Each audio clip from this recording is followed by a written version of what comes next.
Hello YouTube, this is the Dbtgamer Show, episode 187, and today I'm going to review one of the best games from my childhood, Pokemon Stadium 1. So, let's get started.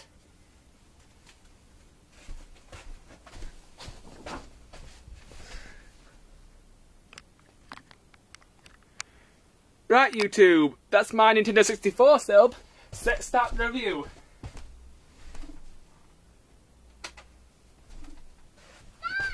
Pokemon Stadium is a pretty good game, although in some ways this game is more of a peripheral than a game. I will sort of explain my feelings on this subject whilst I review the game, because there aren't that many game modes to play with, but it's still a good game.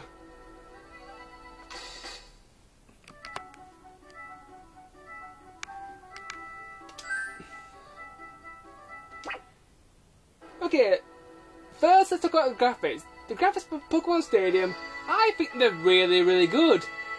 This is some of the best Pokemon graphics I've seen on the Nintendo 64. And they look even better in Pokemon Stadium 2, especially if you have the expansion pack. But I'll talk more about Pokemon Stadium 2 when I get onto that review later on this year, hopefully. Multiplayer for this game. The multiplayer for this game is pretty good. You can battle each other's Pokemon and also trade Pokemon in President's Laboratory. Controls for this game. Well, the controls for this game, they're pretty good. Depending on what you're doing in the game, the controls are different though.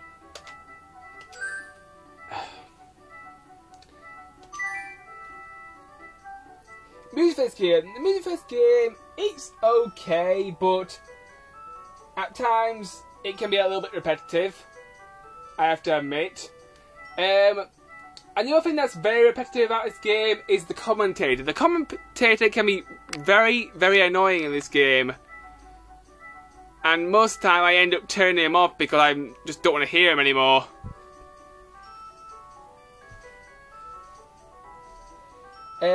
Gameplay for this game. It's a Pokemon tournament sort of game. You can transfer your Pokemon from your Pokemon games. The games that work with this game are Pokemon Blue, Pokemon Yellow, and Pokemon Red. You can transfer your Pokemon to this game and compete in tournaments, either against the computer or against your friends. The good stuff about this game. Well, the good stuff about this game, the graphics are good. The gameplay is good, but the best thing about this game are all the different game modes. So I'm going to go through the different game modes one by one. Starting off with the this menu here. The first thing I'll talk about is Battle Now. Battle Now is basically a quick battle. The game will give you a random set of Pokemon, and it's just a quick battle. This mode is okay. It's nice just for a quick game. Next we have Event Battle. Event Battle is only for 2-player mode only. I haven't played much of it because I don't often have people around to play this game with me. Next let's talk about the Gym Leader Castle. You may remember the Gym Leader Castle from my Pokemon LP. I did the Elite Four as an extra. The Gym Leader Castle is one of my more favourite modes because you get to challenge all 8 gym leaders from the Kanto region and also the Elite Four and the rival, aka the Jerk. Also, after beating the Elite Four, you will be awarded with a Pokemon present, and this Pokemon present will be a baby Pokemon of the first 151. So it's quite useful if you haven't caught a certain Pokemon, and sometimes you can get lucky and get the Pokemon you want. This is pretty useful if you want to get different starters, because you can only pick one starter at a time in a Pokemon adventure, and this is a good way to get the other ones if you're lucky. So all in all, I found the Gym Leader Castle to be really good. Next, let's talk about Stadium Mode. Stadium Mode, there isn't really that much to it. Basically, there are 4 different tournaments. You've got the Poke Cup, which is a tournament based level 50 to level 55. You've got the Prime Cup, which is level 1 to 100. You've got the Pika Cup, which is level 15 to 20. And the Peter Cup, which is level 25 to 30. The Peter Cup is for baby Pokemon that are in their first form. The Pika Cup is for Pokemon that are young. The Prime Cup is for basically any Pokemon in the game. And the Poke Cup is for mid-level Pokemon. In Poke Cup, you can collect 4 different trophies. The different trophies also specify your difficulty level. You've got Pokeball, Great Ball, and Ultra Ball. There's also the same difficulty levels in Prime Cup. Now, as for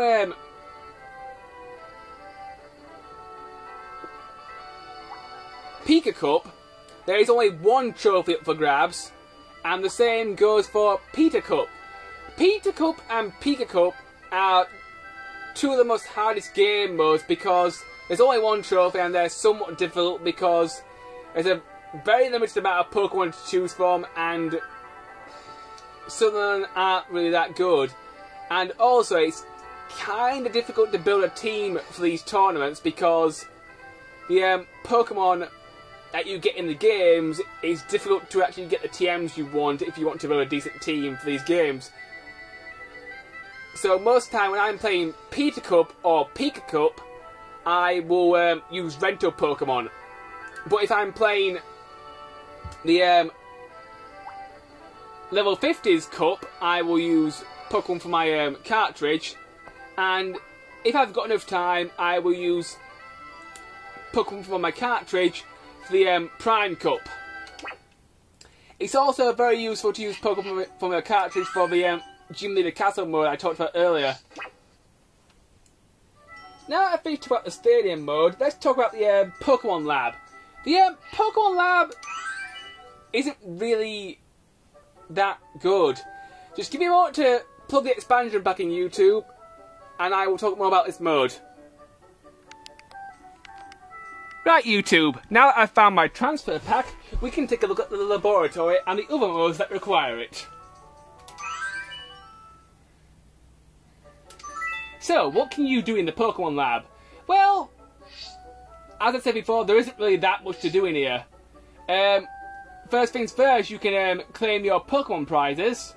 I think this is the prize I got when I did the Pokemon LP. It's my Kabuto. You can look at the Pokédex. You can experience Pokemon in full 3D models, and you can rotate them and move them around. You can check the cries. You can also check which area of Kanto they live in. Let me just find an easy one. Here, Caterpie area. There we go. Caterpies live on Route 24, Route 25. And also Viridian Forest. You can also change the mode of the Pokédex to A to Z mode if you like that sort of thing, but I prefer numeric mode because I tend to search Pokemon in numeric mode more often. This machine here, you can change captures if you have more than one controller and more than one transfer pack, which is a pretty useful feature. This is the trade machine. The trade machine, you can trade Pokemon between 2 transfer packs. And this is the PC, where you can rearrange your Pokemon without turning on your game and going into your PC on the actual game itself. This is pretty useful, I suppose.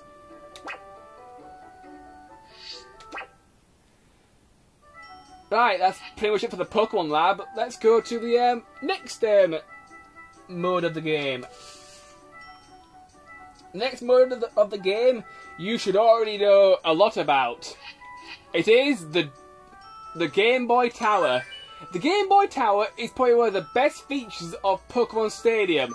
Now, if you've seen my Pokemon Let's Play, you will already know everything about this great mode. But if you haven't, I will go through it briefly. Just give it a moment to load.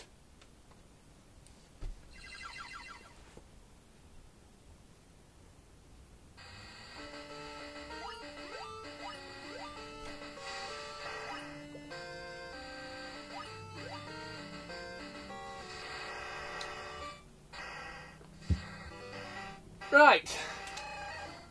Thankfully that didn't take as long as I thought it would. Here we go. One of the best things about the Game Boy Tower is you can play Pokemon on your television set, which I thought was a really good thing when I was a kid, because sometimes the Game Boy screen was a little bit difficult to see. If you press up C, you can change your configuration, so you can change to your liking. At the moment I've got Start as the red button and Down C as Select. But one of the best things about the Game Boy Tower is after you've beaten some of the tournaments in the Pokemon Stadium itself, you can unlock enhancements to the Game Boy Tower. Enhancement number 1 is Duo Game Boy Tower, which lets you play the game at double speed, which is very useful for level grinding and if you want to get the game done faster, I suppose, for all you speedrunners out there.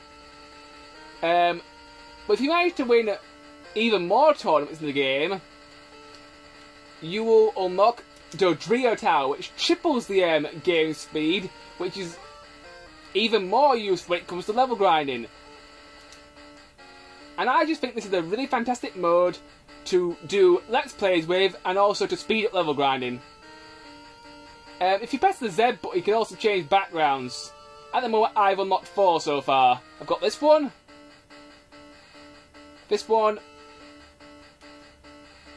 and this one.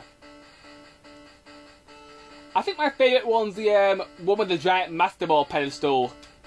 My second one favourite would have to be the this one here. And that was probably my least favourite. Depending which characters you put in, sometimes you'll get different backgrounds. I think there's a special background for the Pokemon Red and the Pokemon Yellow cartridges.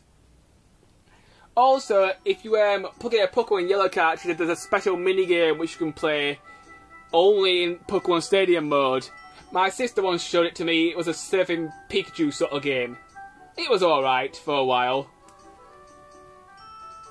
And that basically covers the Game Boy Tower.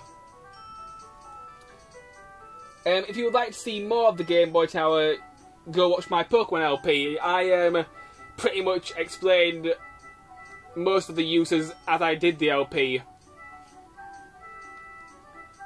Now let's talk about the Victory Palace. The Victory Palace, there isn't really that much to it.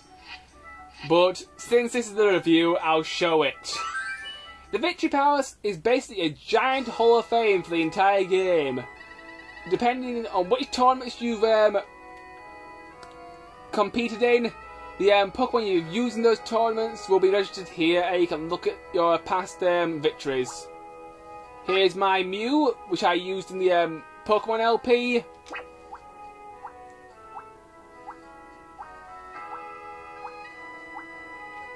So that's pretty much all there is to the Victory Palace. Now let's move on to the Kids Club. The Kids Club is one of the best modes in the game because Pokemon Stadium is not just about battling with your Pokemon, it's also about having fun with your Pokemon. And the Kids Club is basically a selection of mini-games where you can play with your friends, and certain Pokemon will take part in these mini-games. You can't use your Pokemon from the transfer pack, obviously, but you can use the Pokemon the game supplies. And this Kids Club mode can be pretty fun. I'll show off each game once, just for footage reasons and for fun. It's going to pick a game mode. 1 player against 4 comms. Normal difficulty. There are 3 difficulties to choose from. There's easy, normal or hard. If you manage to do really well, there's also a super hard mode, but I can't be arsed unlocking that. Let's start off with the first minigame. The first minigame is called Magic Carp Splash. Magic Carp Splash is a pretty easy minigame. All you gotta do is jump as high as you can and hit the top thing as many times as you can.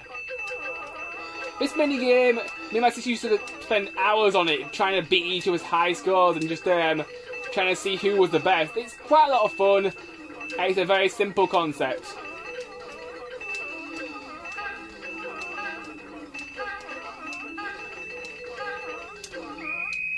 You can also set up like a little tournament mode, and the person who wins the game gets to pick the next one. Or the person with the lowest amount of stars gets to pick the next one. It's a pretty good feature. Next we'll move on to the Fairy Says. The Fairy Says is a bit of an odd minigame, in my opinion. Basically, what you've got to do is look at the blackboard and follow what the Clefairies tell you to do. This one is kind of funny because you can make the Clefairies do press-ups, and it's also rather difficult to remember the longer combinations. And the hammer's kind of funny as well.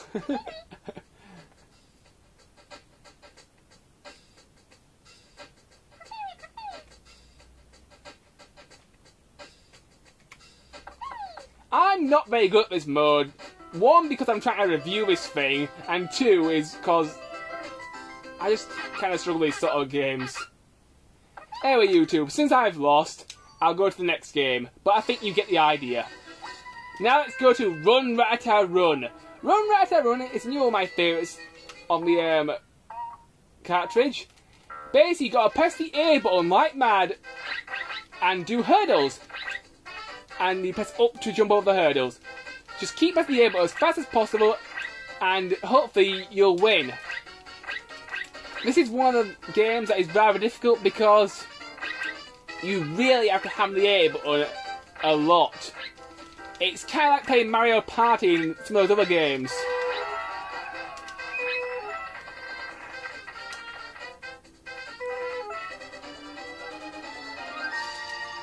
Alright, let's go to the next one. Okay. Snow War. Ugh. Okay. I knew this was coming. I hate Snow War. It's the worst minigame on the entire cartridge. This is my least favourite minigame on the cartridge. I can't stand it.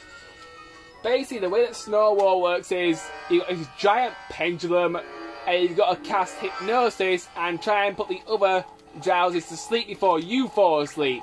The only problem with this minigame is it's very difficult, and most of the time when I play this I lose, and it's just very frustrating.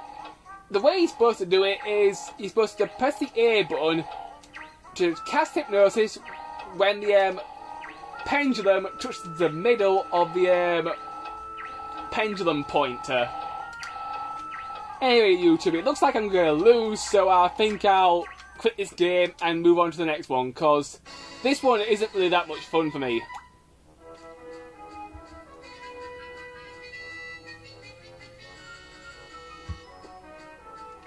Right, let's talk about the Thunder Dynamo. Thunder Dynamo is one of my more favourite games because basically you've got a button mash, the colour it tells you to mash. So I'm going to mash green now. Now I'm going to switch to blue, which is A. Come on, Pikachu. You are the Ultra Electric Pokemon. Ouch! Yeah, that's one of the most funniest things about the mini-game. If you lose, you get tasered to death. It's kind of hilarious.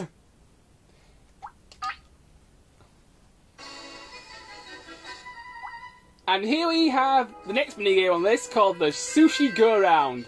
The Sushi Go Round is a pretty funny minigame because you play with the Pokemon known as Lickitung, and your job is to eat everything in sight.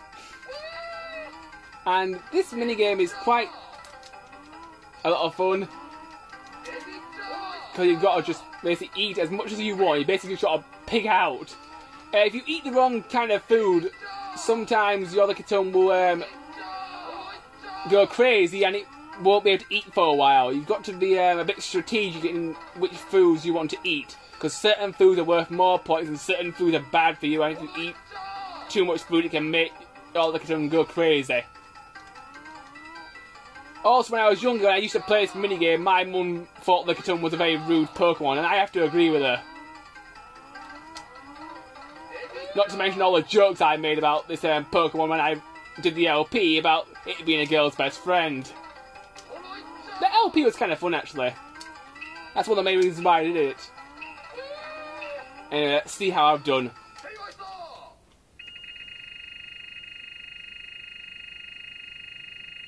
Yo! Damn it. Damn you, Com Yellow! I almost won then. Oh well.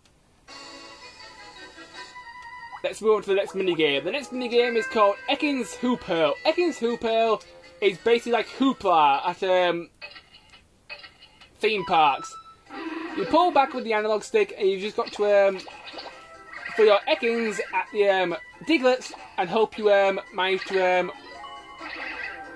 score some points. The further back you pull, the further your Ekans will go. And use the arrow pad to aim your Ekans. The middle ones are probably the hardest ones to go for, in my opinion. I tend to go for the front row and the back row, because the middle row is somewhat difficult for me.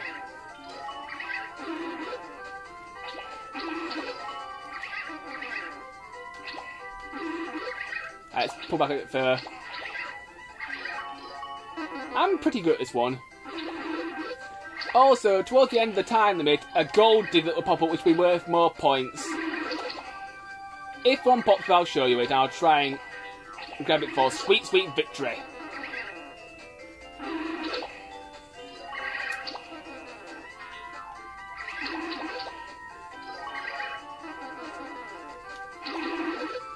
There's one.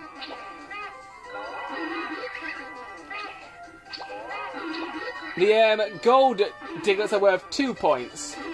I almost managed to win that game. I was beaten by 1 point. Damn you, comrade! Okay, let's move on to the next minigame. Rock Harden. Rock Harden is a quite difficult game. Basically, you've got to defend yourself from rocks that are thrown at you. You will play as either a Kakuna or a Metapod. This game's all about timing and reactions. And it's quite funny to see the Kakunas get crushed. Ow, my head! Whoever's throwing those rocks better stop it! Hey, watch it!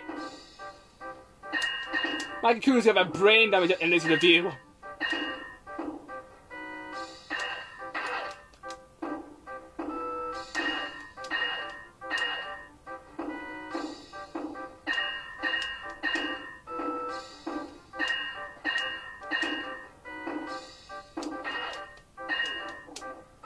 Well, I think I came second.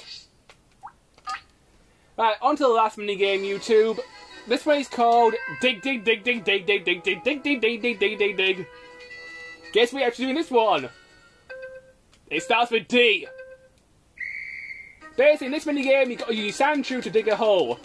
And you've got to press the left trigger, right trigger buttons in the right order to dig as fast as possible. This game is very difficult for me because I can't always get the pattern down. My fingers, I can't always win. My sister is very good at this minigame and she used to always beat me because she has quicker fingers when it comes to pressing triggers. Anyway, that does it for the minigames. You can also set up a tournament. I already talked about this earlier. In the tournament, you earn stars, and the person who wins the most stars wins the tournament. Now that I've finished about the kids club, I will show off one battle. So let's go to free battle mode and have a little bit of fun. And then you go to the options, and I'll turn off the commentary. I think I'll do my own commentary for you because I'm much better than the announcer.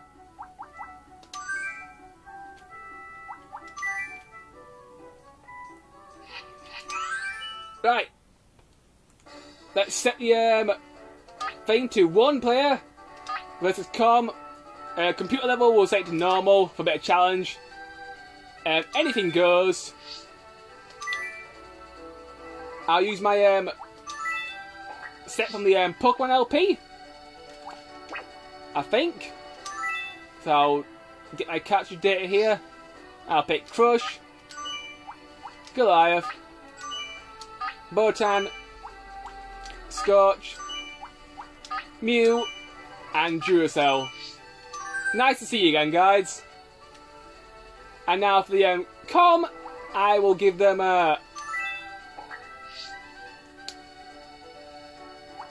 my old team that I used to use in the rental battles. We're all pretty much the same level, so this should be pretty fair. Right, this will be a 6-on-6 battle, so let's go all out. I'll start off with the pink death machine, and then just put everybody randomly in. You pick your Pokemon with the C buttons and the A and B buttons. Right, ladies and gentlemen, welcome to the grass field in Pokemon Stadium. Today's match will be between David and Com1. Let's begin the battle. First up is the pink death machine versus Lapras. The pink death machine will start off with Psychic. As we know, viewers, the pink death machine has scored many victories. Will good luck be on its side today? Lapras tries to make a dent with its fat body and its amazing bulk.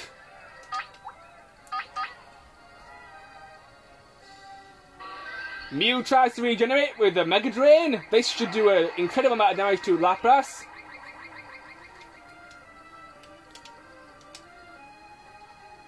Lapras continues with the Body Slam Barrage, which is starting to make a decent effect. Mew is now paralysed.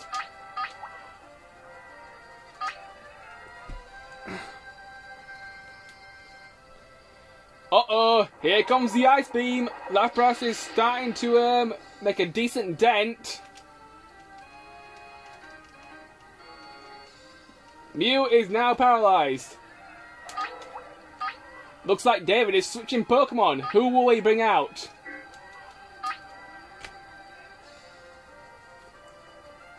Return! Go Duracell! Oh dear, it looks like Lapras is in very, very big trouble. David's Duracell is well known to give electric Pokemon a good shocking.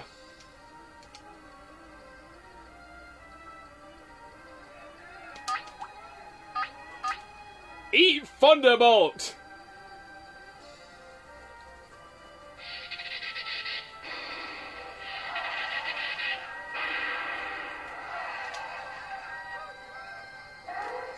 And Lapras is down! Although it did put up a decent fight. Okay, next monster. Ooh, it's Arcanine. This could be somewhat difficult. I think it's time we take it to the max with Thunder!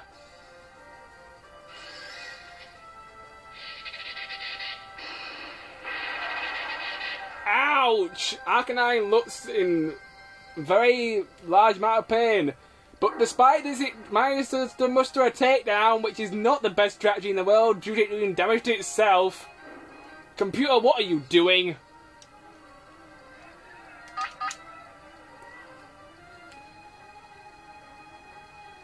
I am a man! Ah, damn, I missed. Why does it always miss when I do the Cara voice? Oh well, live and learn. Well, due to my stupidity, I've lost Duracell there. Let's go to my next Pokemon.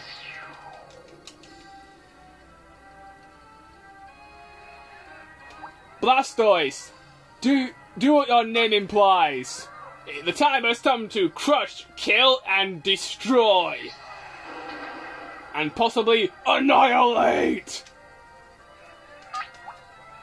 It'd be interesting to see who's faster here, because we're both pretty big. Tidal Wave! Gone! It didn't stand a chance! What a pathetic piece of canine. That it goes well, I planned. Right. Who's next? Oh, I saw this one coming from a mile away.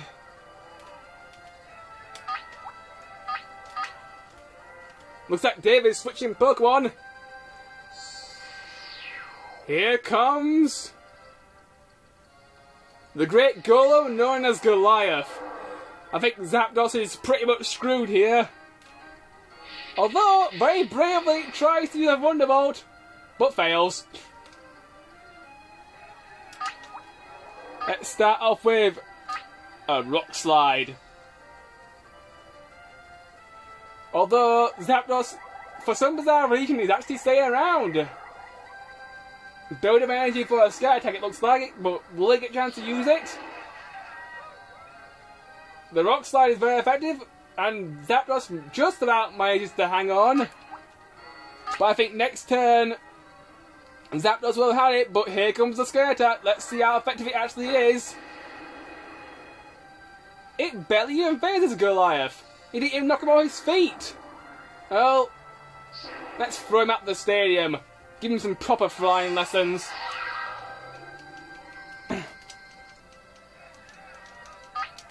Right, only 3 Pokemon to go. Once this battle's finished, YouTube, I will end the review of my complaints. Ooh, Rhydon versus Goliath. This could be interesting. Earthquake! Surprisingly, I am faster.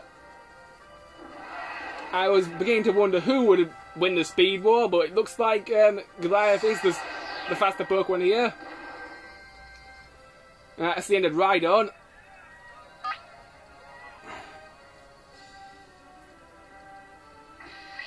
Oh dear.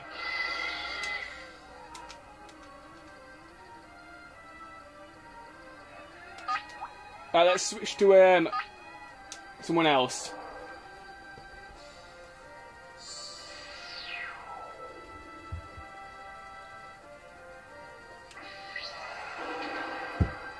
Let's try an Ice Beam from Crush. This should do some... Oh, don't be a wuss!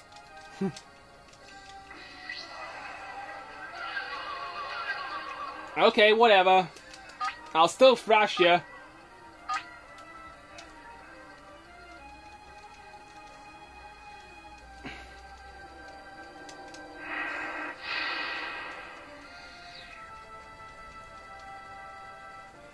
Hope I can get a freeze in here.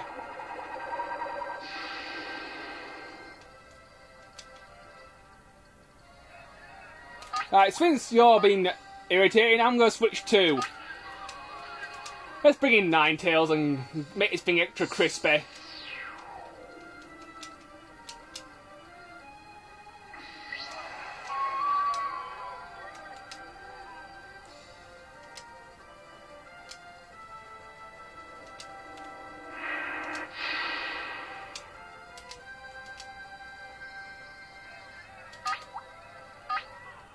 Fire Blast!